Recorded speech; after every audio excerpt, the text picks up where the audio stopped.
कल से इस देश की राजनीति में एक भूचाल आया हुआ है और वो भूचाल आया है अखिल भारतीय राष्ट्रीय कांग्रेस कमेटी की राष्ट्रीय अध्यक्षा श्रीमती सोनिया गांधी जी के बयान से, उनकी घोषणा से।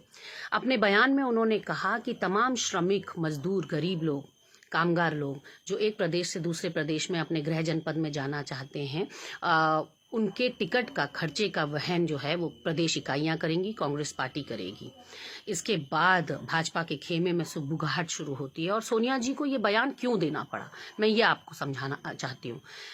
रेलवेज का जो सर्कुलर आया, जब गृह मंत्रालय ने ये घोषणा करी कि सभी लोगों को उनके उनके गृह जनपद पहुंचाया जाए, तो जो रेलवे मंत्रालय का सर्कुलर आया उसका पैरा नंबर 11C में जो चेयरमैन है VK यादव जी, उन्होंने ये लिखा है कि सभी राज्य सरकारें श्रमिकों को टिकट मुहैया कराएं और सिर्फ उन श्रमिकों को टिकट मुहैया कराएं जो कि टिकट का भुगतान कर चुके हों और उस कलेक्ट किए हुए एक मुश्त पैसे को फिर इंडियन रेलवेज को, राज्य सरकारों को भेजने के उन्होंने निर्देश अपने सर्कुलर में दिए।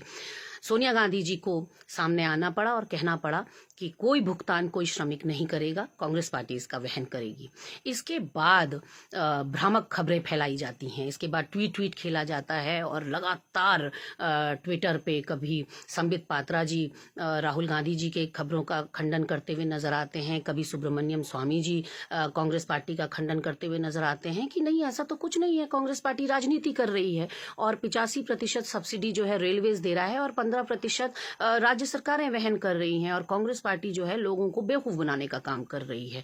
मैं सिर्फ ये पूछना चाहती हूँ, ये संबित पात्रा और सुब्रमण्यम स्वामी कब से रेलवेज के प्रवक्ता हो गए? इनके बयानों को हम भारतीय रेलवे का अधिकृत बयान कैसे समझें, जबकि जब सफाई मांगी गई VK यादव जी से, तो VK यादव जी ने कहा हाँ, हम पैसे ले रहे थे और पैसे इसलिए ले रहे थे ताकि इस रेल यात्रा का कोई दुरुपयोग न कर पाए और केवल जो श्रमिक जरूरतमंद हैं सिर्फ वही रेल यात्रा करें और भीड़ जो है इसमें शामिल ना हो जाए, भीड़ तंत्र शामिल ना हो जाए, इसलिए हमने इसको फ्री ऑफ कॉस्ट नहीं रखा था। तो उन्होंने तो अपनी बात साफ कर दी, लेकिन भाजपाइयों को अभी भी होश ठिकाने नहीं आए हैं। वो अभी भी जो है कांग्रेस पार्टी पर लगातार प्रहार कर रहे हैं, वो अपनी गलती मानने से इनकार कर रहे हैं। मैं आखिरी में आप सभी के लिए कुछ सवाल छोड़कर जा रही हूँ। 68,000 करोड़ रुपया विलफुल डिफॉल्टर्स का, मेहुल चौकसी जैसे लोगों का भारतीय केंद्र सरकार जो है वो माफ कर देती है। PM केयर फंड में लोग भर भर के, मानवता दिखाते हुए भर भर के चंदा दे रहे हैं। वो किस लिए दे रहे हैं? वो गरीबों के लिए दे रहे हैं, उनकी राहत के लिए दे रहे हैं। और आप उन्हीं से, जो हमारे निर्माता हैं, हमारे भारत देश के अगर कोई निर्माता हैं तो वो ये श्रमिक हैं, वो ये कामगार हैं। अगर हमारी देश की सरकारें इनके लिए आज काम नहीं आ सकती हैं या ये PM केयर फंड का पैसा इनके लिए काम नहीं आ सकता है, तो लानत है उस पैसे पर।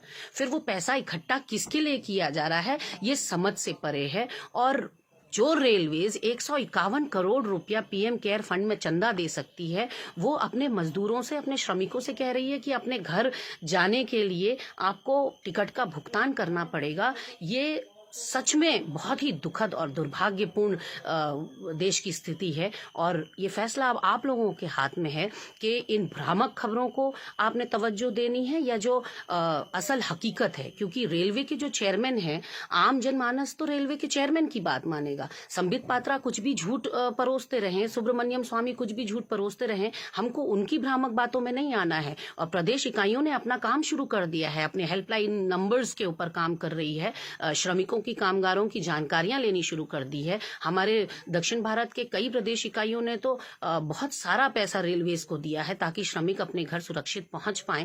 तो मुझे लगता है कि ये वक्त राजनीति करने का नहीं है। जो तथ्य हैं वो तथ्य रहेंगे, ना उनको संबित पात्रा, ना उनको सुब्रमण्यम स्वामी, ना भाजपा का कोई और छुटभैया नेता इन बातों को झुटला नहीं सकता। जो क्रोनोलॉजी है वो क्रोनोलॉजी रहेगी। रेलवेज ने अपनी बात सामने रख दी है कि हाँ, हम पैसा ले रहे थे। ये चेयरमैन ने कहा है खुद कि हाँ, हम पैसा ले रहे थे श्रमिकों से, और किस वजह से ले रहे थे वो भी बड़ा हास्यास्पद उन्होंने जो कारण दिया वो बहुत सोचनीय, चिंतनीय और हास्यास्पद भी है कि इस तरह का लेम एक्सक्यूज क्यों उन्होंने दिया। लेकिन एक सजग और जागरूक नागरिक होने के नाते आपको सोचना पड़ेगा कि पीएम केयर फंड में हम पैसा तो दे रहे हैं, उद्योगपति भर भर के चंदा दे रहे हैं, आम जनमानस बहुत पैसा दे रहा है, हजारों करोड़ों रुपया उसमें इकट्ठा हो गया है, लेकिन अगर वो इस देश के गरीब के काम नहीं आ रहा है तो आप सोच सकते हैं पीपीई किट घटिया आ चुकी हैं देश के अंदर। तो कोरोना की आड़ में यहाँ बहुत कुछ चल रहा है, सब कुछ गोलमाल है।